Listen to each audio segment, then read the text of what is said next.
మెహదీపట్నం నుంచి RTC MD office నిన్నటిదాకా 30 రూపాయలుండే. ఇప్పుడే కండక్టర్ అమ్మ టికెట్ ఇచ్చింది, 40 రూపాయలకు టికెట్ ఇచ్చింది. అంటే 10 రూపాయలు పెరిగింది. రోజుకు 10 రూపాయలు పోయేటప్పుడు వచ్చేటప్పుడు 10 రూపాయలు, 20 రూపాయలు. అంటే నెలకు 600 రూపాయలు ఒక పేద మధ్యతరగతి ప్రజల మీద రేవంత్ రెడ్డి ప్రభుత్వం వేసిన భారం. అంటే ఈ రోజు ఇది చాలా దుర్మార్గమైనటువంటి విషయం. 600 రూపాయల భారం గల ప్రతి పేద మధ్యతరగతి ప్రజల మీద రేవంత్ రెడ్డి గారు వేశారు. కేసీఆర్ గారు ప్రభుత్వం ఉన్నప్పుడు సంవత్సరానికి 1500 కోట్లు మేము ఆర్టీసీకి గ్రాంట్ గా ఇచ్చాం.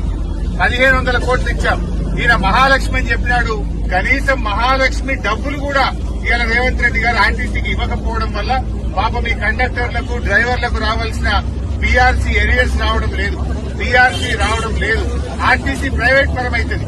ఇప్పుడు ఈ కండక్టర్ పరిస్థితి రేపు ఏమైతుంది? ఎలక్ట్రిక్ బస్ వస్తే ఈమెను ఏ వరంగల్ జిల్లాకో నల్గొండ జిల్లాకో ట్రాన్స్ఫర్ చేస్తారు.